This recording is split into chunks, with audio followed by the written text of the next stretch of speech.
Start going like as in now. We're back. Let's start going. All right. So welcome back. Talk about the market here real quick. So CPI, which was the most important data point this week, came out in line. I think services were a little bit elevated. So of course the market is ripping. Yields are also up. I told people in the newsletter the other day, watch out for yields. That's the one thing that could kind of take the market down. I don't know why the market is ripping, but I've learned to not question it. I'm making money. I'm happy. Again, I do think we're more likely than not to just kind of flat. Obviously is going to be important.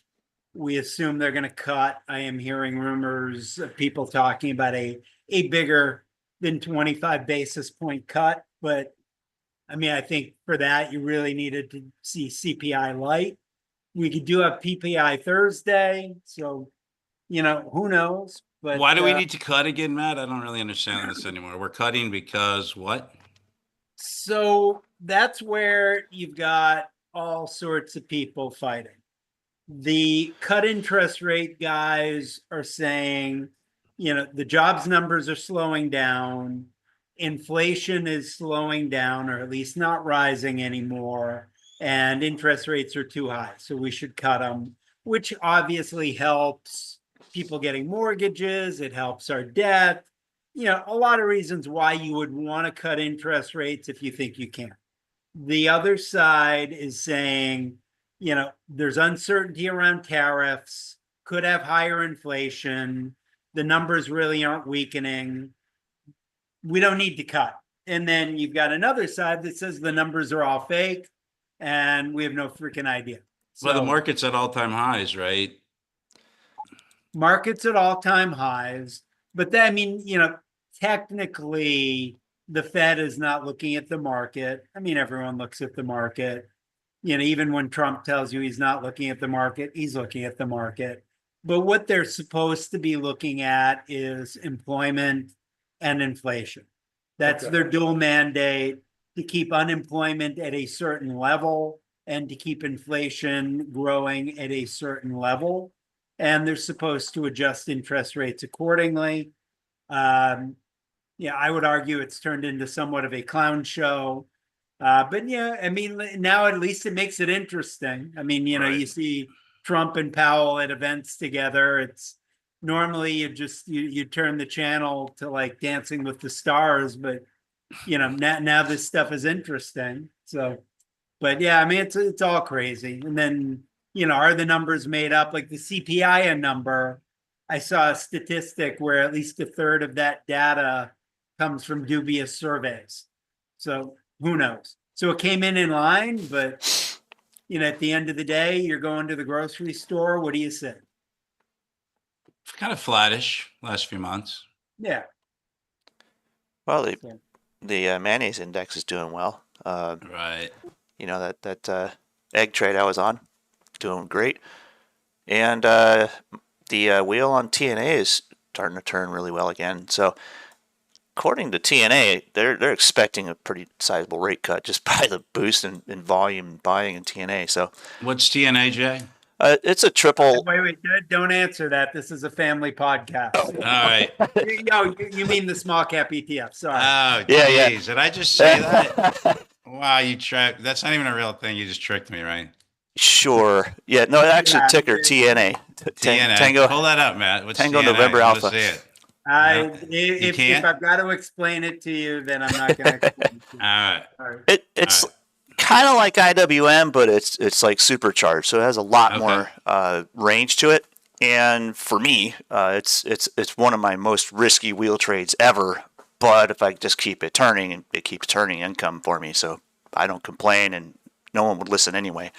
But right now, it's looking pretty hot. So I think things are starting to shift towards there's a lot of estimation about a bigger rate cut coming out soon. So it's a triple treasury bond thing. It's like small cap. Yeah, triple small cap. Oh. It's like the Russell 2000 on crack. It's insane. I see. All right, got it. Okay. to say the least. And then, as far as the rest of the market goes, I like to trade NQ, so I like to monitor QQQ, and Q is kind of edging up to where it could just touch under 580 here pretty quick, which it's making all-time highs today already. It's just picked up momentum over the past couple of days, and it just doesn't want to quit. So typically when a market starts to go parabolic like that, people get nervous, and you start to put some hedges on and get a little bit shifty about things. But so far, it's been great for the options guys, so I can't complain.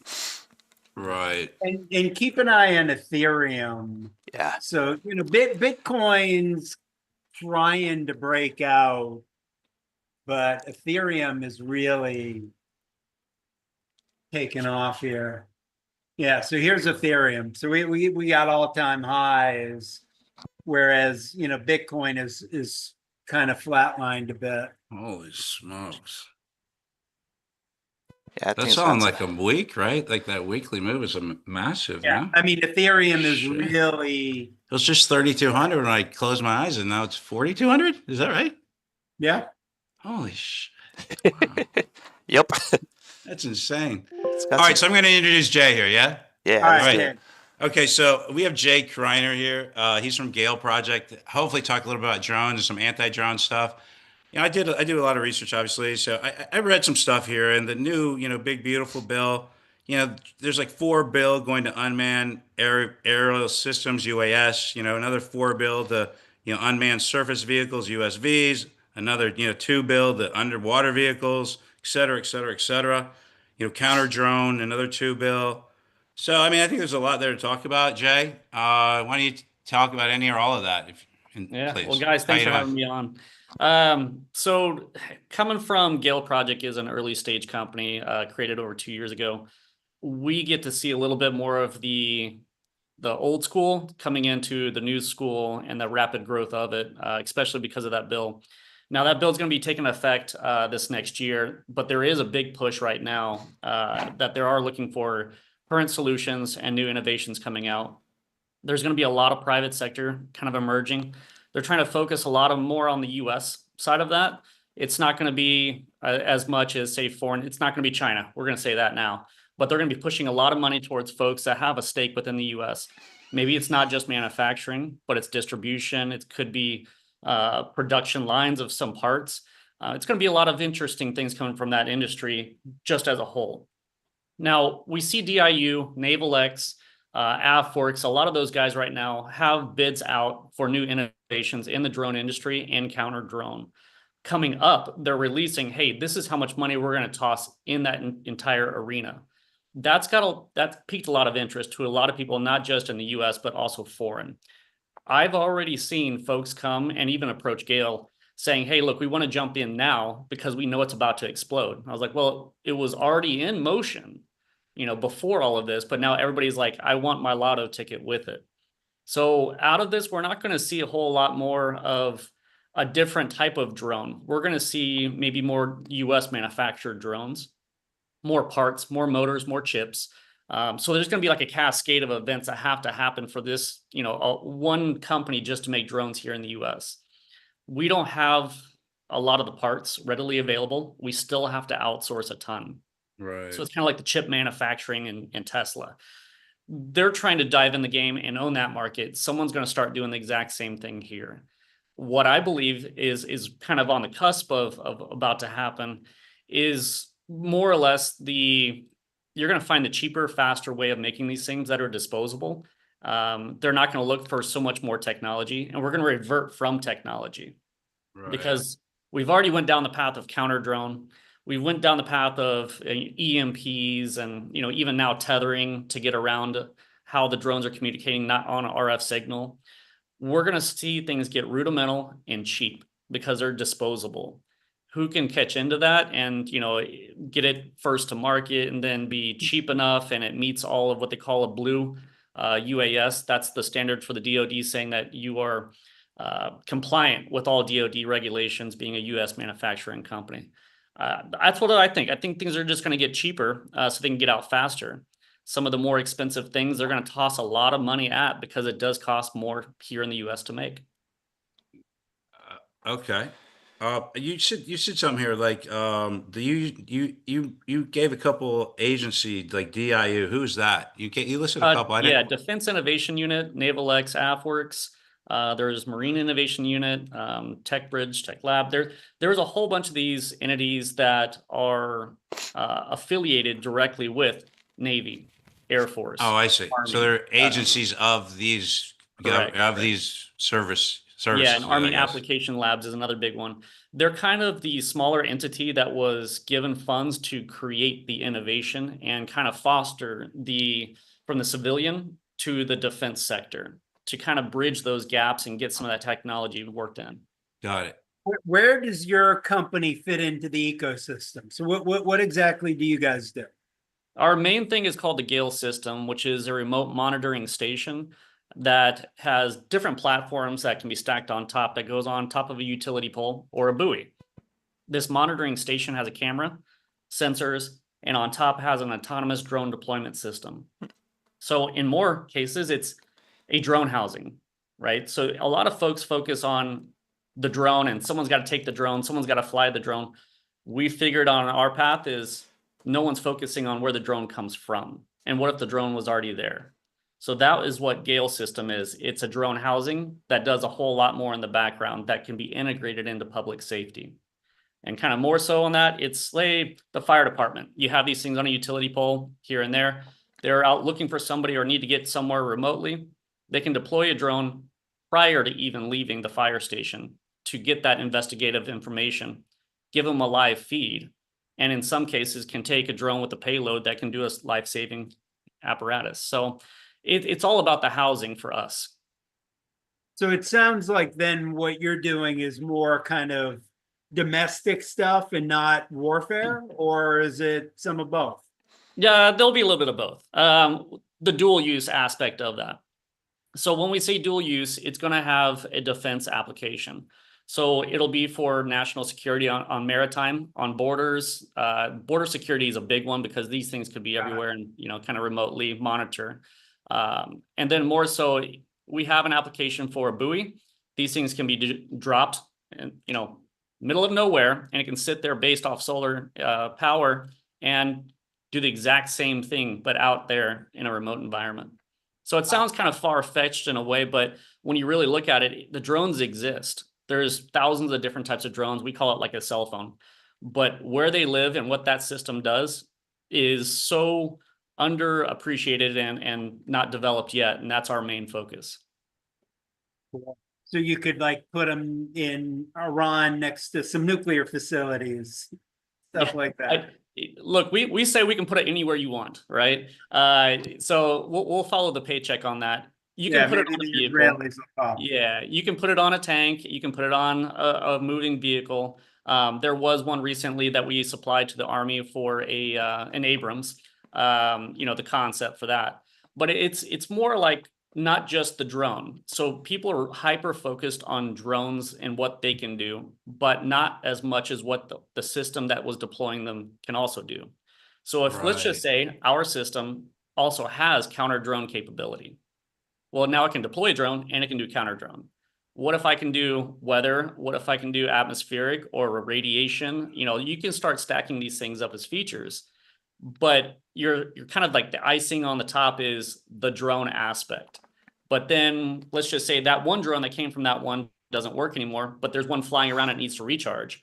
Again, having the closest one to come back and recharge allows it to be a multi-function station. So is it like software and hardware? Is it a little, obviously both, right? Yeah, when I definitely try to talk about it and pitch about it, it seems more hardware because it's a very unique design. But what goes into that is a tremendous amount. There's going to be AI recognition software in the camera. It's going to have its own server, mesh systems for communications. The counter UAS has got, there's different versions of that, but we call it a la carte. It's like you stack on hockey pucks. Well, what each hockey puck does is different, but they all tie into one system and communicate. Right. So you're working on the drones and the counter drones. And to me, counter drone is at least as interesting, if not more. And here's how I see it. Correct me if I'm wrong. But like if you look at the history of warfare, you have the battleship. World War II, the battleship became obsolete because you had airplanes that could drop bombs on it. We didn't have the technology to really effectively shoot those airplanes down. So you've got this multi-billion-dollar battleship that's a sitting duck. Now I see you've got the potential to have these drone swarms, which can swarm, our tanks, our aircraft carriers, all that stuff. It seems to me like it's just as important to know how to defend yourself against that stuff. Yeah, we'll look at Ukraine as a great example. They had to look and innovate in the field for the warfighter actively. The innovations that came from that wasn't a new software, let's say. It was learning how to use the most rudimental systems that can supply the warfighter the best response and need.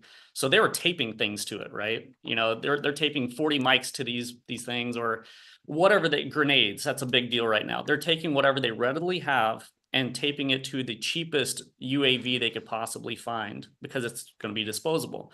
But UAVs are two things. It's going to be either an RF signal, or they're going to have a non-RF signal based UAV where it knows the track and where to go. Well, we talk about counter, it's the same thing. We're going to have a kinetic and we're going to have an electronic deterrence. So that's what's really going to come down to is how many different versions of an RF signal, a radio frequency, that can we disrupt and it can take down that drone? Or is there a kinetic version, which there's a ton of options out there, and we're working on one now too, that is, basically we're shooting them down. That's a fail-safe way of doing it. We're not having to figure out what signals it's working with or lasers or whatnot. It's just we can identify it and shooting it down. That's going to open up a whole nother can of worms too, is where can we deploy that? What can we use?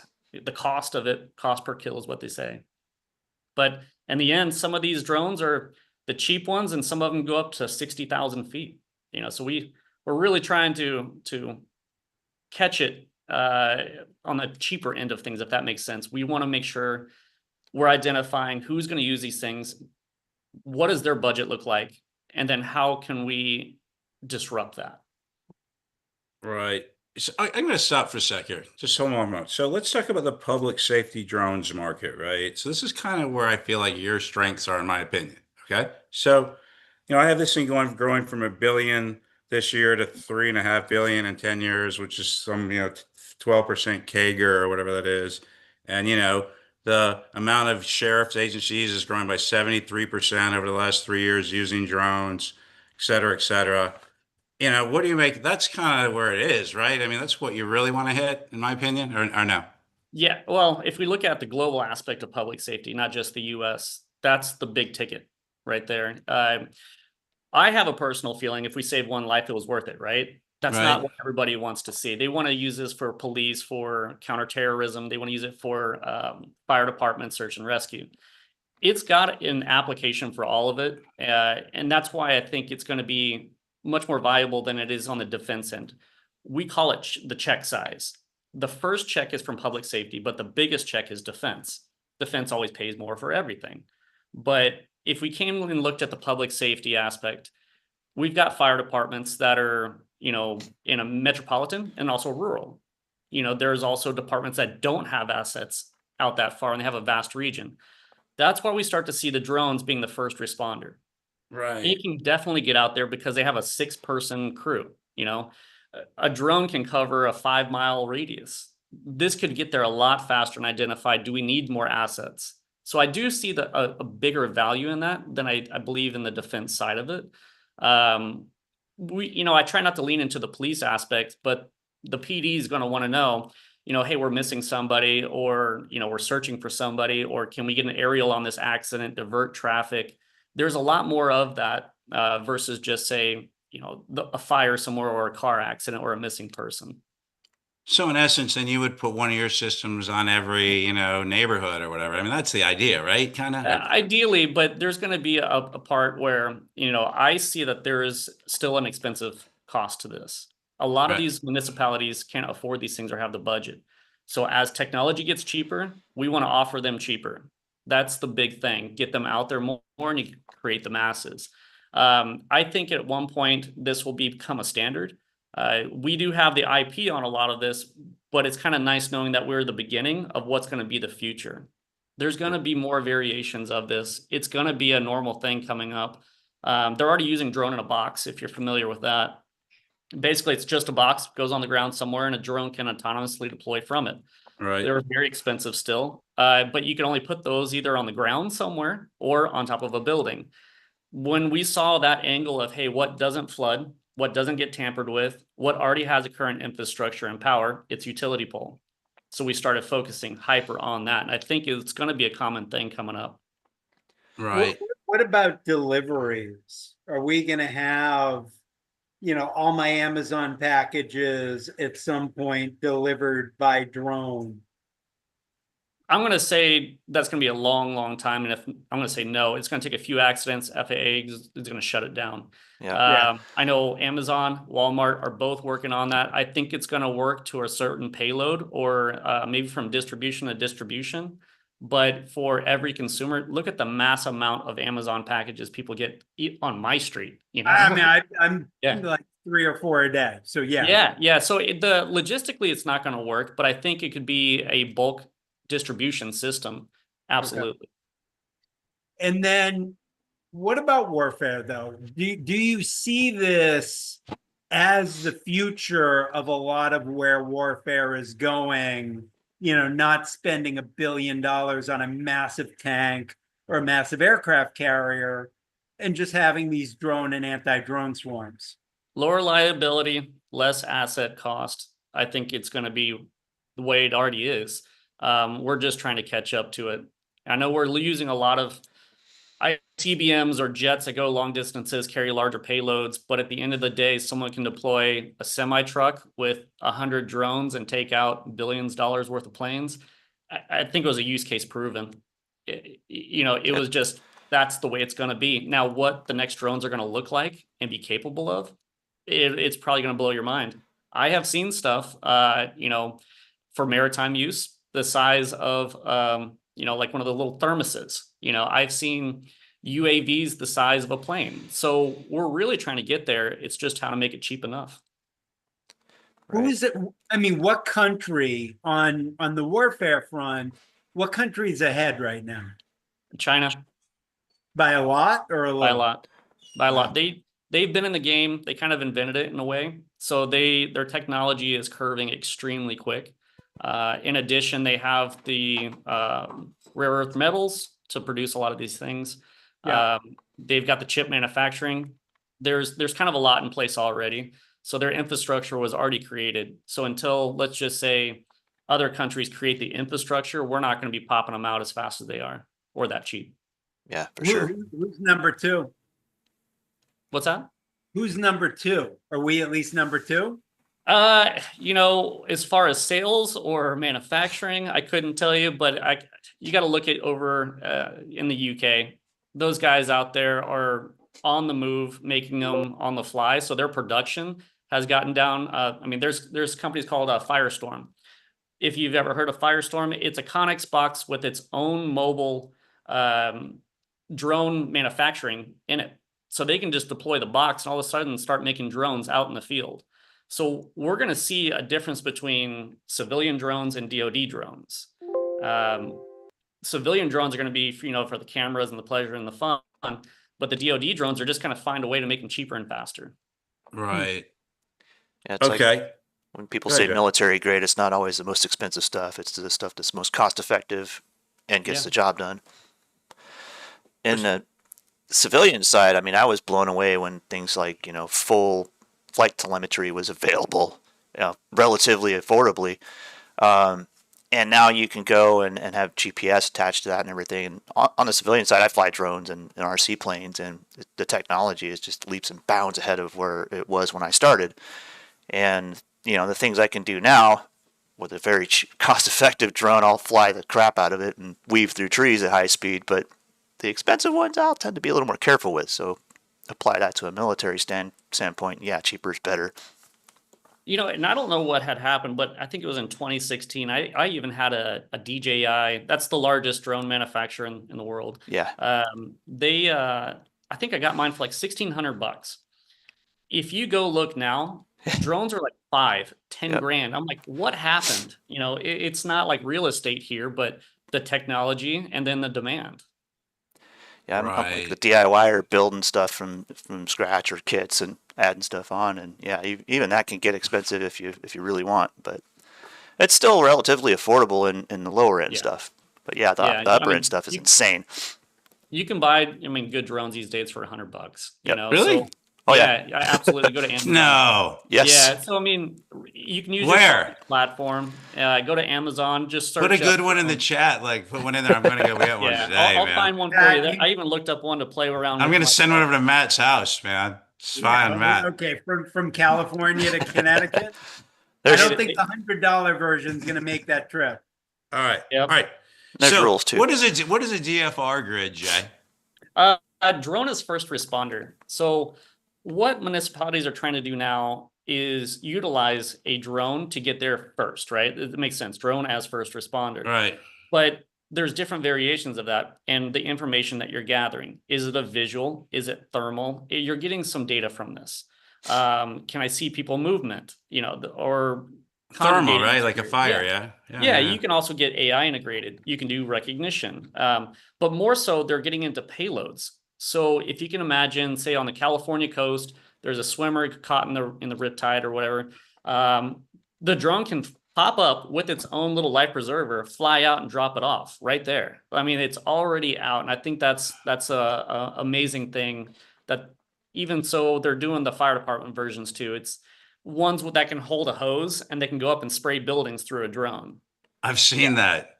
Yeah. So Also that's the aspect of the drone as first responder, the DFR programs. Right. A lot of states are still behind on this, but they're catching on. We'll call it like wildfire, because it's cheaper than, I say, a set of fire truck tires. Right. And they Having get a there tire faster. system, yeah, is cheaper than something that's just wearable you're going to have to replace anyways and probably Right. never use. You know what? One of our companies that we follow, AXON, Matt, want to pull that one up? They make like tasers or whatever, but they're into this, right? Like this is their other business. Yep. So they partnered with SkyDuo, another larger company, a U.S. company. And what they did was the police department have, the body cameras. They can have a button they push on the side and it geo-references their location, and the drone can come out of the box and fly to their location to get the eye in the sky. Yep. So that partnership alone was just a massive move towards drone as first responders in a way. Although they're not the first responders, they're the support Right. staff. It's not a $8,000 an hour helicopter flying around or whatever it is. And Right. to I've that, never got back into this one. I took profits on my Axon, but nice little undercut and rally at the 50-day, 100-point drop in 3 days. that's a good trade. Might want to buy the dip. Yep. They do. Axon does a You're lot welcome. of other stuff too. They do some great things. Yeah, we're probably gonna have a 2x on Axon within the next couple of What'd you say, Jay? months. They do a lot of other things too. Axon, yeah, great yeah. company, and just everything from radios to drones, working with SkyDuo. But we look at the aspect of, and this is where I see a lot of people in this industry moving. You look at Anduril. Everybody hears about the success of Anduril, right? Yep. Yeah. Well, Anduril's an innovation lab. They didn't focus on one single problem. They found solutions for multiple problems. And then they got funding and the backing, and then they just kind of exploded from there. I'm seeing Axon, I'm seeing SkyDuo, I'm seeing a lot of other companies that were hyper-focused on just one thing, kind of opening up their innovation eyes and saying, well, can we use this for something else? So folks like me, we call it dual use or triple use. Absolutely, take what we have, give it a different use. What other publicly traded companies do you think fall into that? The only ones that I follow are the ones that I think are going to squish me. So if that makes sense too. So, I really just follow some of the, the SkyDuos, the Axon, the Anduril, although they're not dabbling so much. Brink drones just got funded by Microsoft. It was 25 million. And that really bumped them up for their production. The SkyDuo's not SKYDIO. I don't think they're public. But how about Motorola Solutions? That's a public company. Do you follow these guys, MSI? Yeah, I don't know if it was them or if it was Microsoft just MSI, gave Mary Sam Igloo. yeah, somebody gave Brink Drones a tremendous amount of money. Look at that sucker. Yep. It's fine. So something I had to learn going through this is my concept can go on a lot of things, but utility poles was a big one. You start to learn who owns the utility poles. Right. And it came down to Motorola, Verizon. It was a lot of the cell companies, is what we say. And I think they're going to end up eyeballing a lot of this. They're using Motorola is using that for their GPS and contested areas. They're using a lot of their telemetry for it, their satellites. I think it's going to be, we're going to see more of that. Right. I just sold some puts on Axon. There you go. You did, you did that without even you didn't even tilt the head or give us a clue. Matt, you're getting a lot better at doing that, by the way. Something, All right. Something I was going to Hi, Jay. mention along policing stuff is that there's only so much you can do with a manned helicopter. They have to operate above what's known as delta airspace, which is 500 feet above ground level and higher. Whereas all these drones deploying even from a utility pole can be at and under delta airspace, and they can get in close and be useful for other things in policing. I mean, they can deploy spike strips in the near future. Yeah. You know, I mean, there's even one that's I think is being developed. I saw a little blurb about it where they can deploy like a window ladder for getting out of second story, third story buildings that they can deploy with a drone, and that's really awesome. And that's something I do in my own home. I every bedroom has a ladder to where people can get out if there's a fire. So that's really cool stuff. But the fact that they can operate in a lower airspace is very very useful. There's just an endless supply of things you can do with that are great. This is a big one for the drone industry. For those who follow it, this last week that they released, the FAA released the draft of the Beyond Visual Line of Sight Part 108. That is one of their explain that. regulations. Yes. So part of the regulation is, who's flying it, who's certified to fly it, where are they flying it, what safety, it really comes around to safety. What safety measures did you put in place that you can fly it without seeing it? This new regulation will come out that I think is going to start to allow autonomy to take over as the operator. There's a lot more into it. And then there's the floor. We call it the height of where drones can fly is 400 feet is a Part 107 drone space. So at 400 feet, you can see a ton. I don't think as for a DFR, you need to be at 400 feet. I think 100, 200, you can get everything done. And I think they're going to start writing a little bit more into that for this Beyond Visual Line of Sight regulation that they say that they're trying to work through. It does take a lot of time, but as soon as they pass that, the drone as first responder and then autonomous stations are just going to explode because it's already been, they know it needs to be regulated. They know that there's a demand for it. It's just like everything in the government, we're a little behind. Right. Say that again. I didn't quite catch. So what's going to happen for everything to explode? I'm sorry. I was kind of reading some of my, questions I was going to ask you here, but what did you just say? So when the FAA passes a final form of the Part 108 is what they call it. Yeah. That's Beyond Visual Line of Sight. Once they do a final of that, it gives everybody the architecture of how to build and get through to make new drones. And who's the everybody? Like who you mean everybody like police, You're going to find anybody who's fire? got money. Anybody who's going to toss money at these things. It's going to be every company that maybe didn't do drones or like RC cars are going to start to tackle some of that because the technology kind of is shared. Once something's put in architecture, it gives you kind of a guide of just how to make it. And then you apply for the waiver through the FAA, and eventually that'll be autonomous too, I think. Right. We're going to start getting more hands off and it'll be more autonomy. Right. Okay, so I'm going to talk about some more publicly traded names. I mean, that's a theory of what we do here. So, we got Lockheed. We don't really talk about those guys. We got Raytheon. You have this name that Jay and I keep getting caught up with. This is Leonardo, symbol DRS. This guy, this is on Israeli. These guys are Israeli. I don't know. I don't really know what the company that well, but they keep popping up everywhere, right? I don't know about that. They seem to be in everything. Not popping up the last couple of weeks. Right. Well, no, I mean, they seem to be in all these, we talk about drones, we talk about defense, we talk about space. These guys seem to be in a lot of, they seem to be in a lot of these spaces. All right. Another name, AVAV, which is AeroVironment. Yeah, they're UAVs. You know these guys, Jack? Yeah. As you guys were talking, there was another counter drone stock I think you guys should look at in a later conversation. What's that? Drone Shield out of Australia. Oh, yeah, it's symbol DRO. It's on the What is that ASX. one? DR. Oh, DRO. It's on the ASX. All right, that was good. That was the next one I was going to bring up, by the way. Yeah, I got to tell you, So talk about that one. I've watched those guys quite a bit. I've met them. They're all good people, and There it is. DRSHF. Yeah. Oh, yeah. Okay. So what's up with these guys? So they really were focusing on like EMP disruption of RF signals. So basically shooting this cool looking space gun at a drone and it drops it. But now they're deploying out a whole new like gambit of technology and radar systems. And I guess we'll call it the Golden Dome type effect. I've watched them. They're picking up more and more traction by getting bigger contracts, not just in Australia, but foreign. Right. So I think that's a really good play on their end. I wasn't able to go to the Paris Air Show, but I had heard nothing but huge things happen, not just for those guys, but everybody we just discussed, because they're getting out there on a global scale.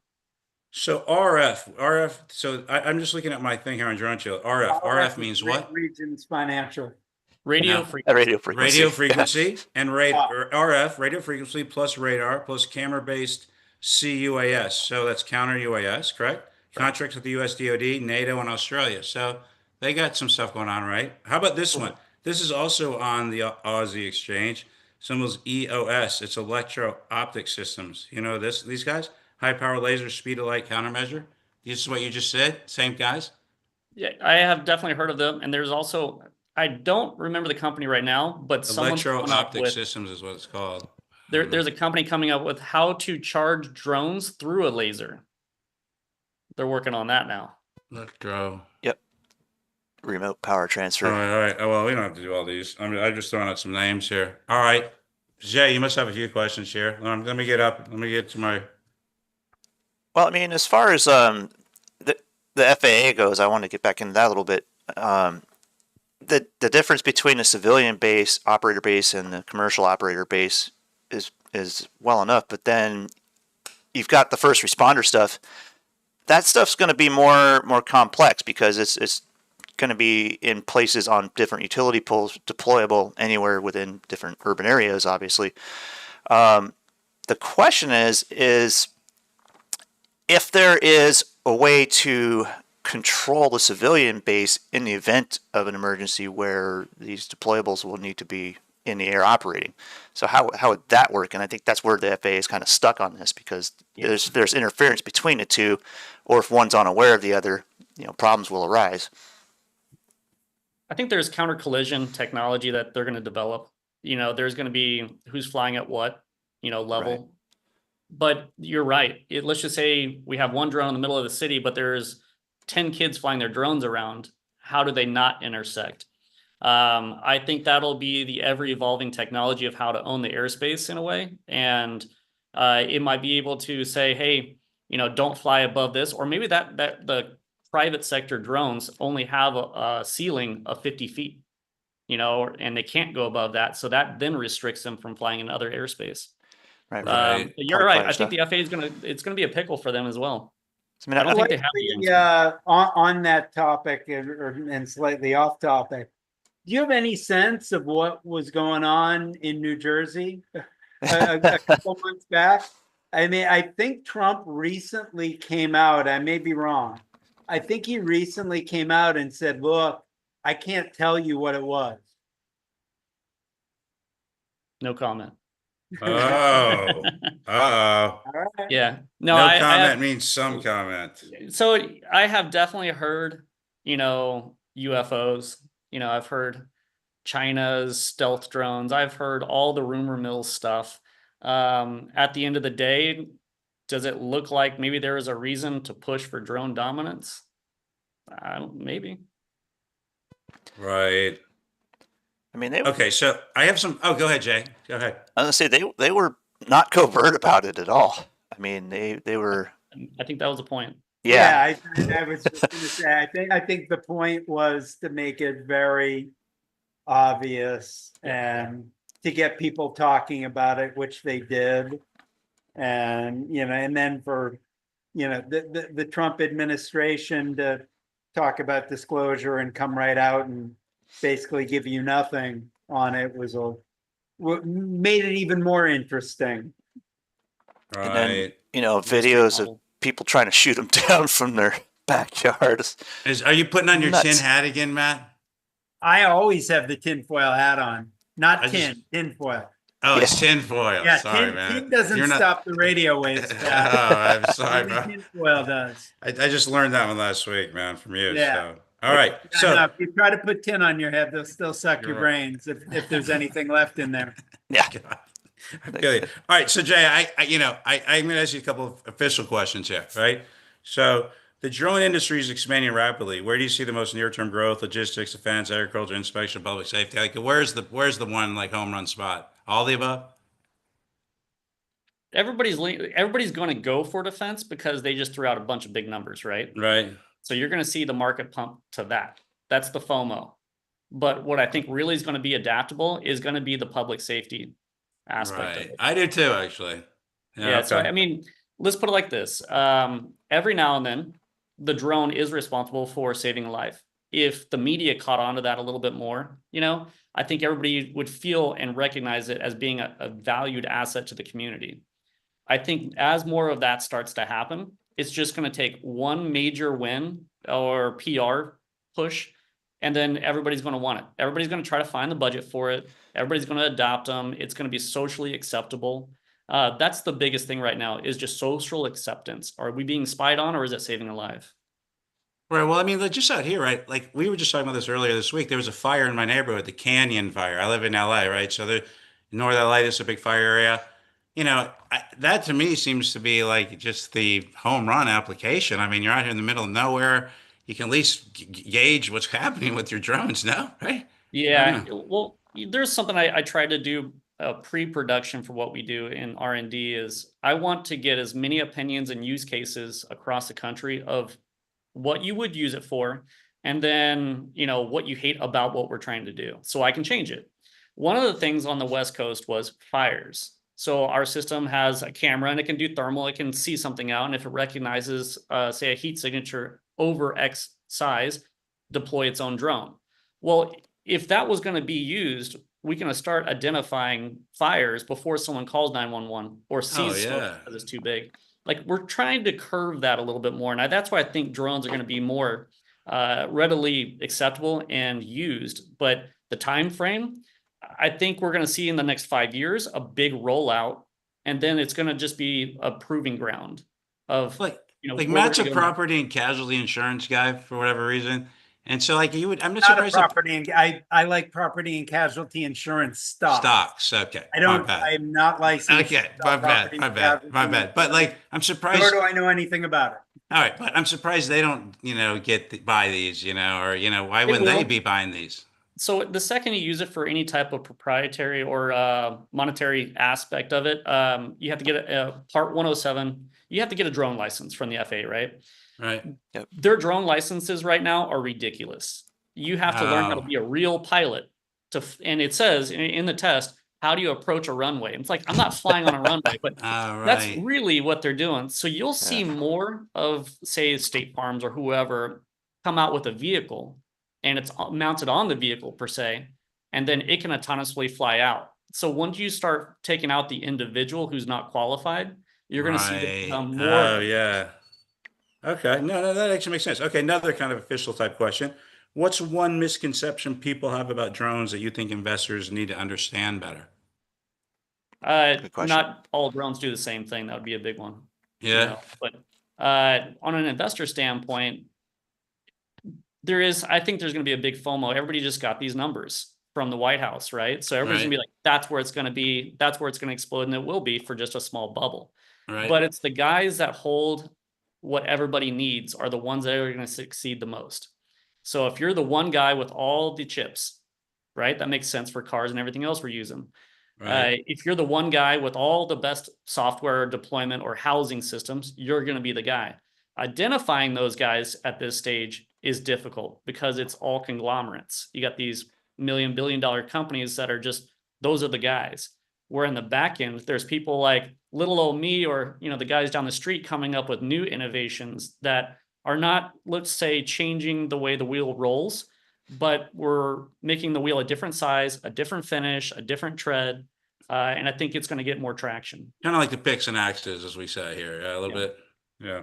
All right. I got another question. Anyone else? Stop me if you want me to stop. But so we talk about hedges, edges, asymmetric risk and themes here. That's what HEAT stands for, by the way.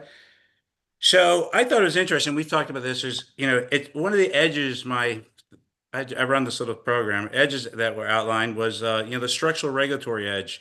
U.S. dual use drone makers like AeroVironment, Anduril, Institute, Teal Drones benefit from government funding. You said that earlier, right? Can you kind of hit on that a little bit more? I mean, I think Matt's one also wanted to match themes, government funding, Trump, et cetera, et cetera. Non-dilutive funding. That's the hot keyword is they're going to give you some R&D funding to come up with some new stuff that they can utilize for the defense use, but they're not going to ask for any stock or stake back. People are going to chase that all day long.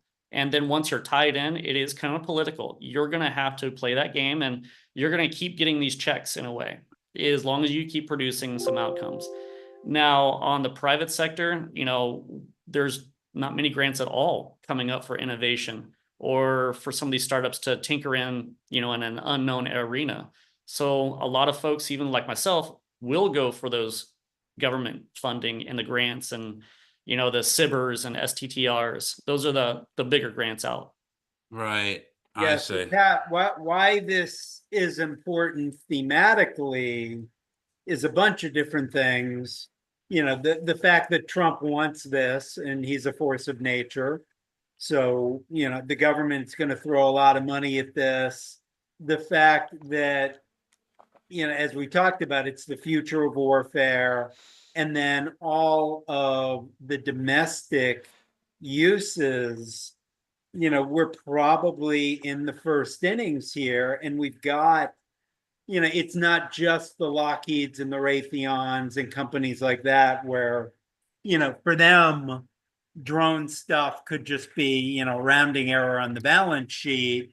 But you get a company like a Drone Shield or an ONDS that we talk about a lot, or, an AVAV, or, things like that.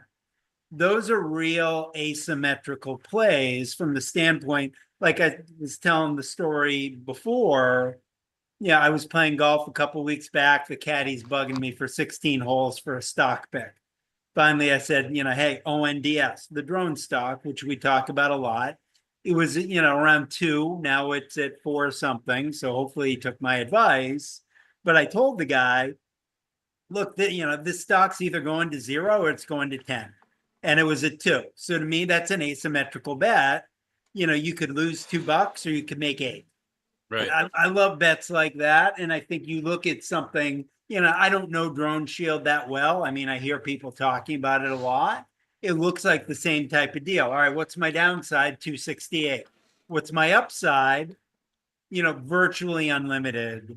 And, that's what makes these really interesting versus buying, Lockheed Martin, where, then, man, that's a messy chart. Is that Yeah. like a day? Is that a minute chart? Wow, that's weird. No, that's daily. a daily of Lockheed Martin.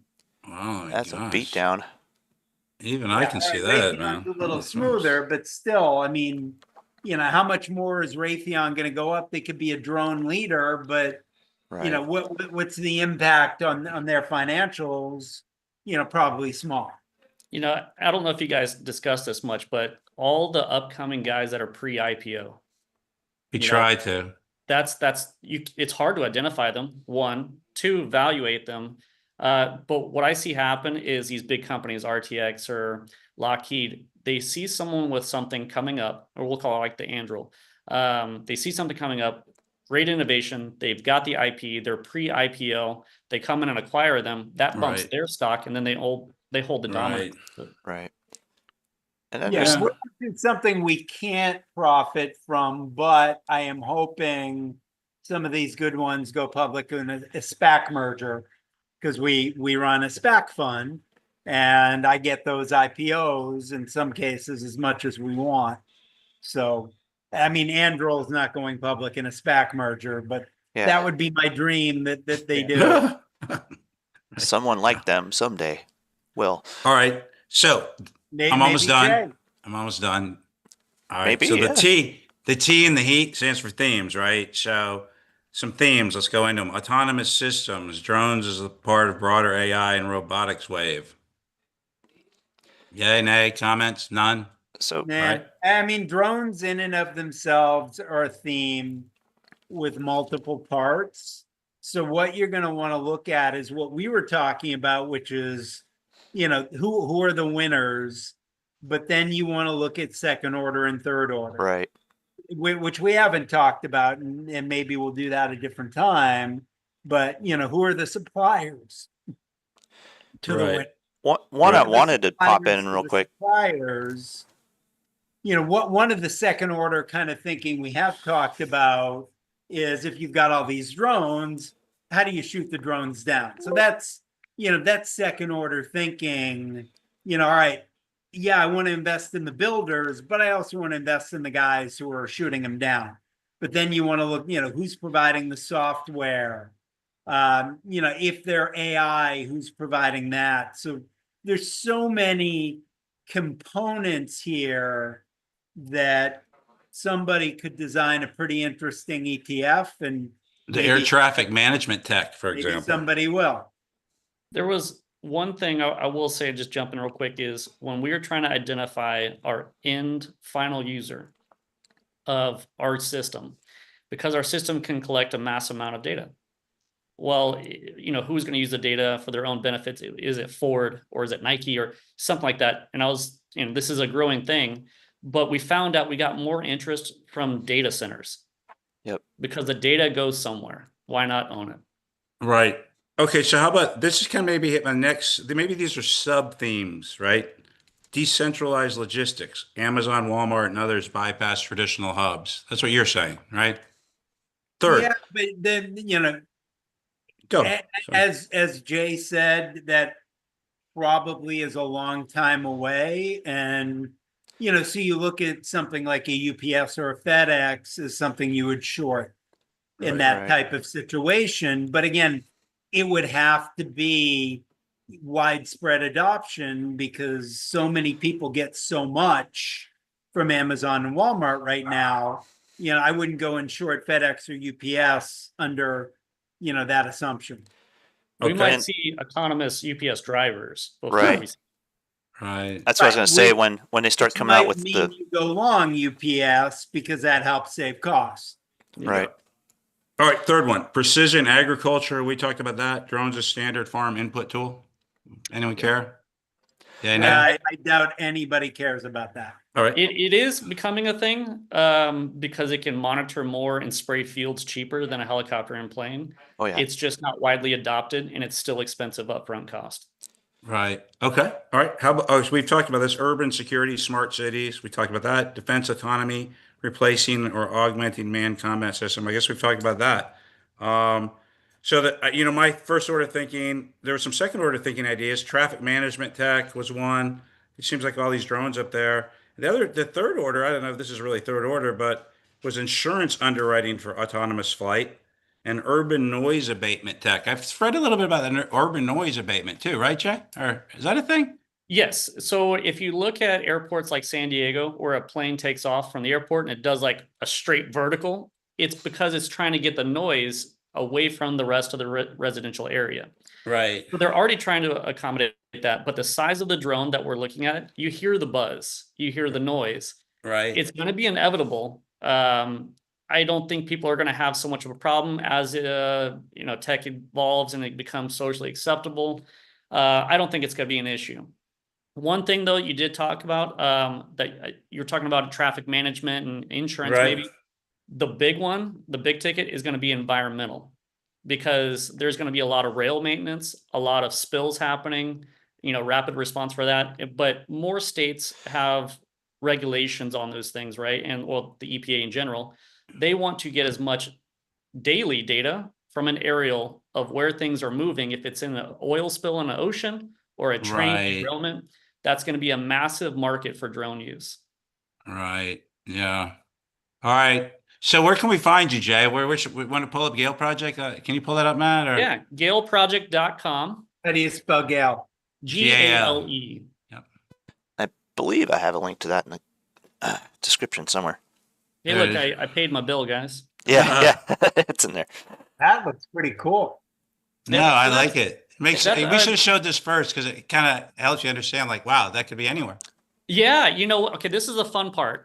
So you can kind of see our system here. It goes on a utility pole. There's a camera and a drone dock. It's sectional, so there's things that can go in between. If we wanted to add a layer for bird radar, because that's a thing. If we want to do counter drone, there's multiple avenues for that. But our big thing is an early alert system. I am right here where the floods happened. And this is what breaks my heart. I came out with this 2 years ago. If we had this out, no joke, Yeah. months ago, we could have helped save some lives. And that's what's heartbreaking for me. Right. One thing to this, though, is we just added it to the site and made it more public because of in our patent filing, we went for the space application. So if you go to the drop down of projects, Right. you'll see space right there. We didn't have a chance to talk about space. Yes. So the same application that we've come up with, we wrote it in the patent and IP to be with space. And you can see the Space Force Association stuff there too. That's going to start making things cheaper, but it's exactly the same system, same features. And So like, autonomy what is really this? does- Explain this real quick. Like, why would we want that? Like, what's that for? If you wanted to do exploration, so Oh, I they're see. doing Pat, are say you a going rover, to but a Mars cheaper anytime rover. soon? You know, if Yeah. like, the further away I can get from you, bro, I'm going, dude. Yeah, so a cheaper rover is what we're going for. But I got to meet with the guys at Firefly. It's like a rover. Okay. Yep. So, but it's the rover housing. That's what a lot of folks didn't do. They put it out from whatever lands on let's say the moon, call it that, and lands on the moon, and then it deploys it from that. Well, what we haven't done yet is made these stations that are small enough that we leave out there, collects their own energy, and does continuous operations. So, I see. but here's So what it could we live call out there like your garage or whatever, Yeah. versus just being out there in the cold. Yep. Like, you So know. we call that one the Right. spaghetti. Okay. I don't see this coming to a reality for us in the next year or two. But if you don't file for it in the IP, you're not getting it. So we went for it. Right. All right. I had one more. Go for it. You said the thing comes with a camera on the pole mount. I kind of look into optic stuff. Like there's innovations in cameras where they have like the 360 camera that's like super HD in every direction, and a lot of that technology is pretty great. Some of the companies that make that stuff are still private, though. Are there any public ones we could look at? One of the big ones, our partner is Hanwha Vision. Hanwha is supplying our cameras initially. And their cameras have AI built into it and their own servers. So they're Very cool. NVIDIA or WiseNet. These cameras already have all the tech. So it's basically a plug and play for us to utilize. And we can then get with their AI writers and say, I'm looking to capture how much, car traffic and who's speeding. You can get to that level just based off the camera they produce. Very And cool. license plate reader is a huge one. Yeah, Flock is pretty insane. I've looked into that too. Yeah. So our cameras do have- Hanwha Vision trades in Korea. Yep, they are Actually. South Korean. But our big thing that we had to go through is they are NDAA compliant, which means we have to adhere to what the DoD requirements for supplying would be. And it's up like 75% year to date, Nice. by the way. So it's jamming. I'll be Wait watching until we that come one. out with them. All right.